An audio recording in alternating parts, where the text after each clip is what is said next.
como misionero en el Antiguo Testamento. Y sabemos que desde la creación de nuestro mundo, Dios aparece como un misionero, porque Jesús, tanto el Espíritu Santo como los ángeles, venían a nuestro planeta para hablar y para instruir a la primera pareja. Pero también en Génesis capítulo 1, versículo 2, el texto menciona que el Espíritu Santo se movía con autoridad y con libertad sobre la faz de la tierra. Esto nos da a nosotros una certeza bien clara de la autoridad y del dominio que tiene nuestro Dios, de su autoridad, pero también de su presencia. Dios se movía sobre la faz de la tierra, defendiendo lo que era de su propiedad, demostrando que este mundo que aún no se había construido, que solamente estaba en desorden y vacío de vida, le pertenecía al Señor, y hacía una obra de vigilancia, que es la que Dios espera que tú y yo hagamos en este mundo. Pero cuando entró el pecado, el mismo Jesús vino a buscar a Adán, según leemos en Génesis capítulo 3, versículos 8 y 9. Escrito está: luego oyeron la voz de Jehová que se paseaba por el huerto al aire del día, y el hombre y su mujer se escondieron de la presencia de Jehová Dios entre los árboles del huerto. ¿Qué hacía Dios? Se movía. En las horas del día se paseaba por el huerto. Estaba haciendo una obra misionera entre las criaturas que él había creado. Y ya Dios sabía lo que había sucedido. El versículo 9 lo dice: pero Jehová Dios llamó al hombre y le preguntó: ¿dónde estás? Dios estaba haciendo una obra, estaba buscando a sus criaturas, estaba buscando lo que ya se había perdido. Pero me gusta el versículo 15 y el versículo 21, vamos a leer el 15 y el 21, escrito está: pondré enemistad, que es un texto que conocemos, entre ti y la mujer, entre tu simiente y la simiente suya. Esta te herirá en la cabeza y tú la herirás en el talón. Es una advertencia, es una sentencia, es una profecía de ese Dios que no dejó solo, que no abandonó a su criatura, sino que en un impulso misionero vino a buscarlos para hacerles entender que a pesar de todo su amor infinito no había cesado, que a pesar de todo estaba interesado en su salvación, que a pesar del fallo humano, Dios quería restaurarlo a su imagen y semejanza. El versículo 21, escrito está: y Jehová Dios hizo para el hombre y su mujer túnicas de pieles y los vistió. La obra del Señor es completa y eso me agrada, y que eso nos sirva de ejemplo. Dios no solamente buscó al hombre, Dios no solamente les hizo una promesa, Dios no solamente le mostró su misericordia, sino que además vistió su vergüenza. Estos textos nos revelan a un Dios que tiene como misión salvar a una raza que voluntariamente se separa de su creador. Dios es quien busca, quien ofrece una salida, un plan para volver a restablecer la relación entre el creador y la criatura. Dios quiere restaurar y colocar nuevamente en el mismo entorno de santidad al hombre pecador con el Dios santo, eterno e infinito. En el libro de Isaías, en el capítulo 45, les invito a buscar Isaías 45 y el versículo 22. Hay una promesa del Señor. Mirad a mí y sed salvos, todos los términos de la tierra, porque yo soy Dios y no hay más. Amén. Amén. Dios está prometiendo al ser humano que la salvación está en Él. Miradme a mí, dice Jehová, todos los términos de la tierra. Jehová no está sectorizando la salvación para un grupo. Jehová no se está parcializando con un grupo de humanos.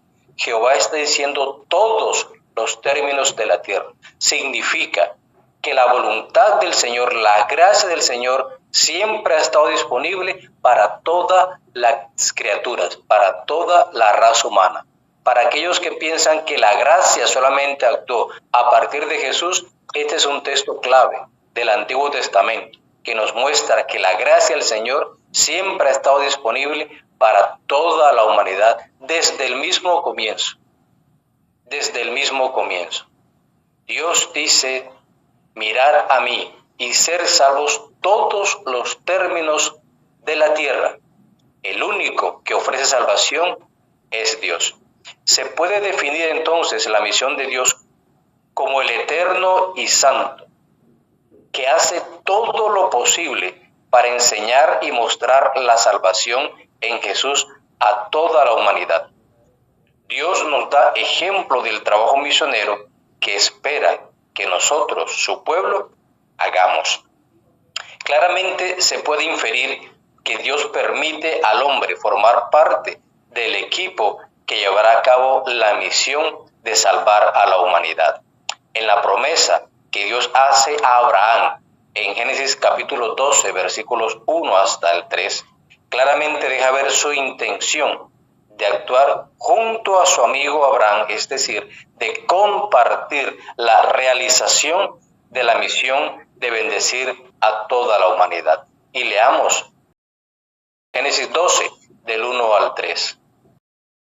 Pero Jehová había dicho a Abraham, vete de tu tierra y de tu parentela y de la casa de tu padre a la tierra que te mostraré. Y haré de ti una nación grande y te bendeciré y engrandeceré tu nombre y serás bendición.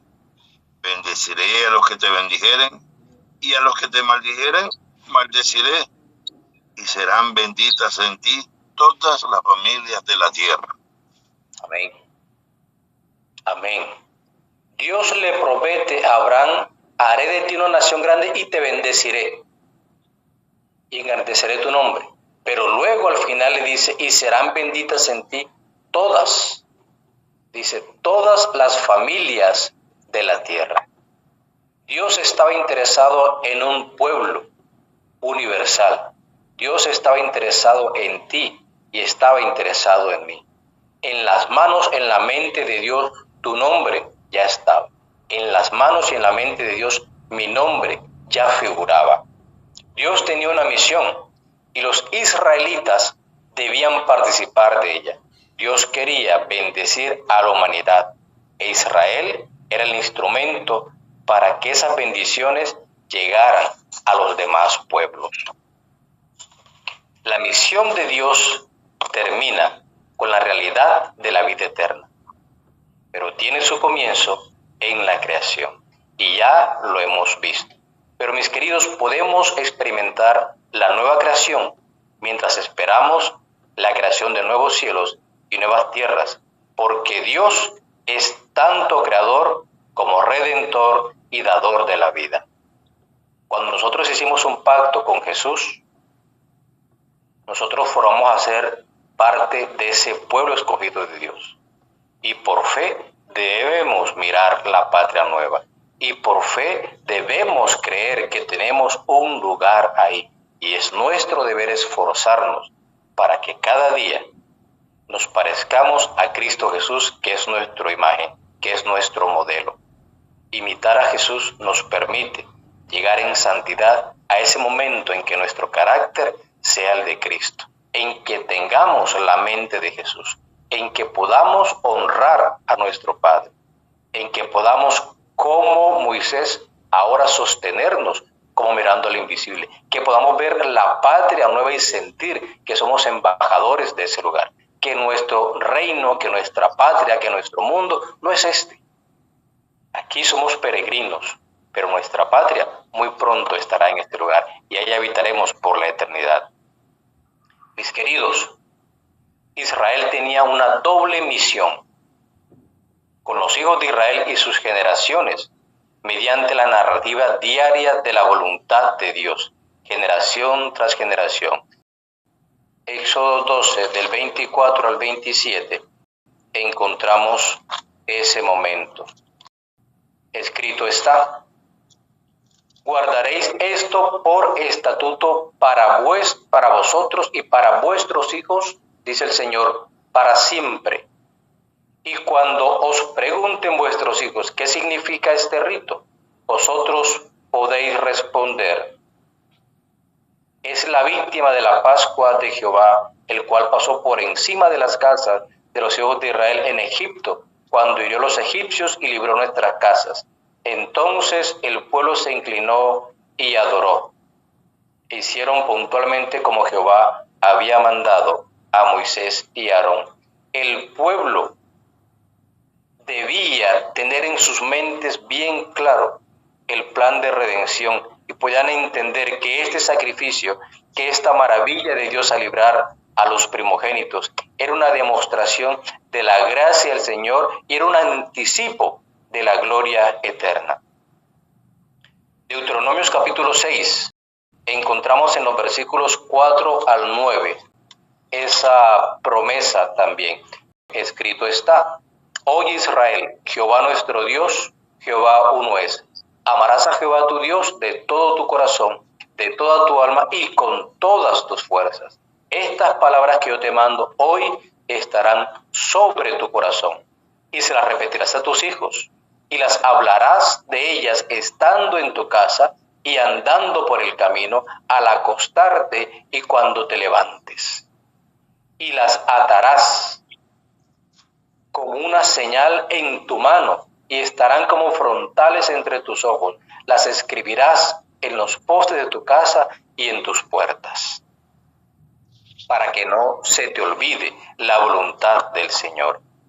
Las repetirás para que te las aprendas, y para que aprendas y para que entiendas, para que puedas vivir en ti el gozo de la salvación. Mis queridos, con las naciones gentiles fue una actividad activa de parte de Dios, con los gentiles y con los extranjeros que querían entrar en relación con Israel para participar de sus bendiciones. En Isaías 66, versículos 19 y 20, encontramos la siguiente verdad. Escrito está: pondré entre ellos una señal, dice Jehová, y enviaré a los sobrevivientes de ellos a las naciones, a Tarsis, a Fud y a Lud, que disparan arcos, a Tubal y a Javán, a las costas lejanas, que no han oído de mí ni han visto mi gloria, y publicarán mi gloria entre las naciones, y traerán a todos vuestros hermanos de entre todas las naciones como una ofrenda para Jehová, en caballos, en carros, en literas, en mulos y en camellos, a mi santo monte de Jerusalén, dice Jehová, al modo que los hijos de Israel traen la ofrenda en utensilios limpios a la casa de Jehová. ¡Qué hermosa promesa! ¡Qué hermosa promesa! El Señor dice que colocará una señal sobre sus hijos y enviará a buscarlos a todas partes del mundo. Recuerden, Jehová tiene pueblo en todas partes, en toda nación, en todas las iglesias. Jehová tiene pueblo y ha mandado a Israel a buscarlos. Entonces, mis queridos, la obra no era solo para el pueblo de Israel. Las bendiciones que Dios había prometido a Abraham no eran solo para sus descendientes inmediatos. Esto incluía a toda la humanidad, como está demostrado aquí en Isaías. Al salir de Egipto, llevaron consigo a muchos egipcios que hicieron parte de esa multitud mixta. Los descendientes de Caín también hicieron parte de los planes de Dios para recibir bendiciones, porque Dios no los dejó sin la promesa. José, tenemos como ejemplo a José, fue llevado a Egipto, Fue llevado a Egipto y Dios lo capacitó para ser misionero, pero también para hacer bendición, no solo para Egipto, también para su familia. Mis queridos, Moisés colaboró con Dios en Egipto para evangelizar a la nación pagana. Naamán conoció a Jehová por el testimonio de una niña israelita que era esclava en su casa. Así que Dios hace la obra misionera sin importar dónde sea y utiliza a cualquier elemento humano para hacerla, ya sea un anciano, ya sea un joven, ya sea un niño. Pero es instrumento en las manos de Dios y da resultado, porque al que Dios escoge, mi querido, Dios capacita. Elías fue a Sarepta a llevar el evangelio y esperanza a una viuda. Y conocemos la historia. Y leímos en Isaías 66, 19, leímos perfectamente que Dios enviará misioneros a todas las naciones de la tierra. Eliseo fue a Damasco. Pablo fue a Damasco. ¿Qué era? Jonás fue a Nínive, que era una nación pagana, que era una nación sanguinaria, pero hasta ellos llegó la misericordia del Señor a través del profeta Jonás. Daniel y sus amigos estuvieron en Babilonia también haciendo la obra del Señor. Dios como misionero en el Antiguo Testamento. Dios obró también fuera de Israel. El remanente en el Antiguo Testamento no tenía la exclusividad de la salvación.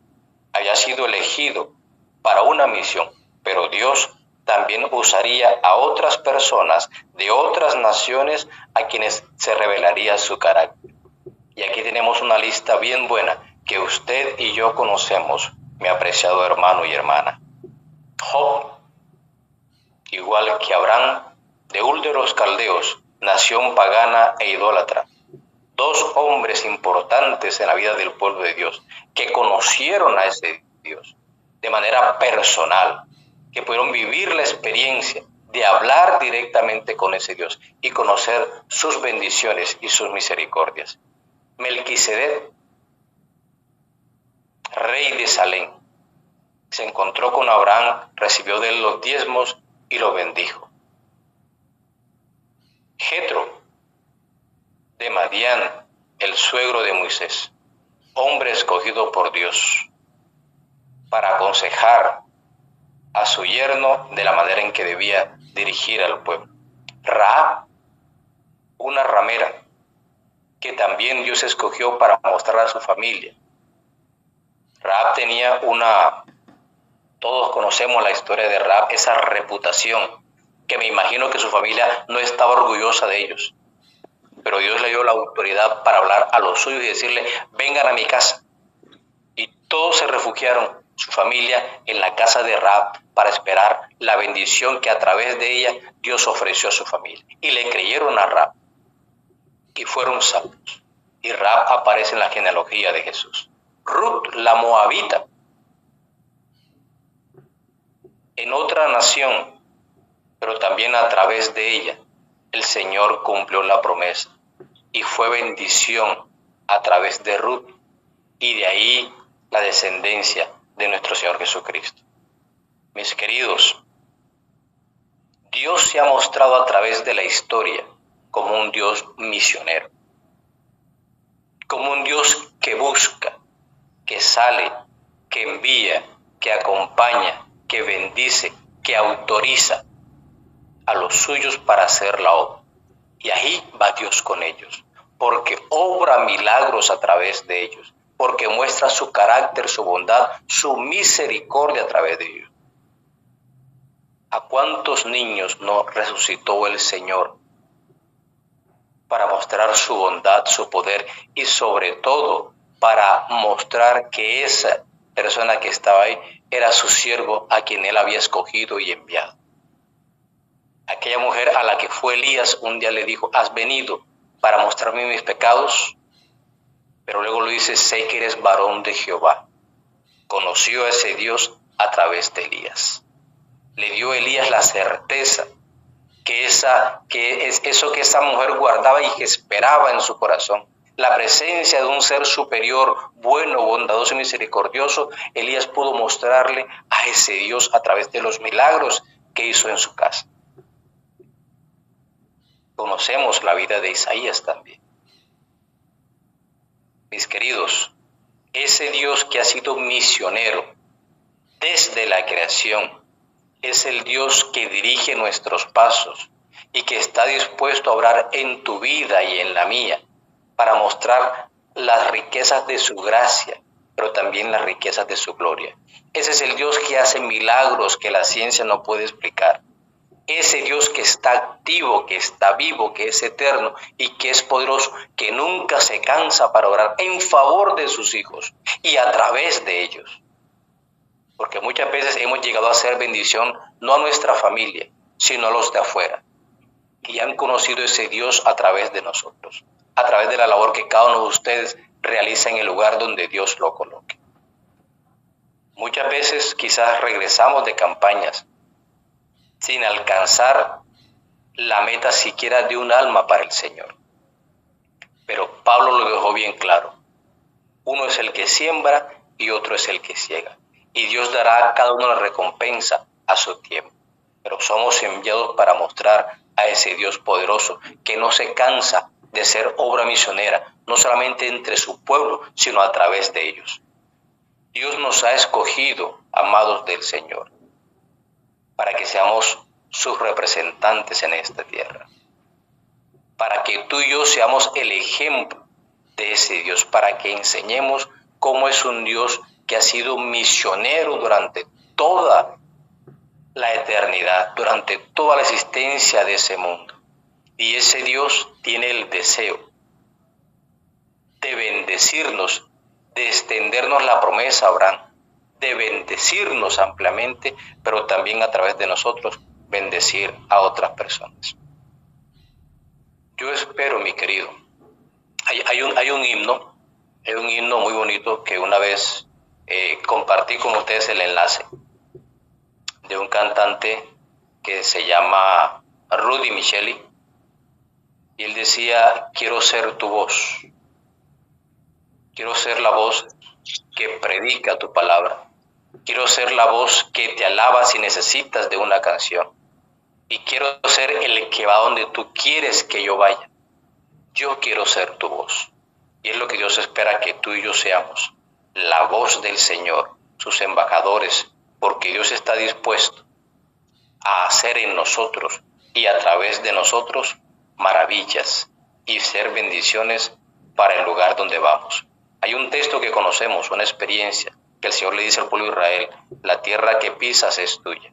Pues mis queridos, hay que pedir al Señor, porque la tierra donde tú y yo vamos a hacer obra misionera, que el Señor nos la dé para gloria suya, para hacer ahí la obra que el Señor desea, para que seamos ahí misioneros del Señor, sus representantes, sus embajadores, para que donde nosotros pisemos el enemigo huya de temor, porque ahí ha entrado un hijo, una hija del Señor, revestido de poder y de autoridad de parte del cielo.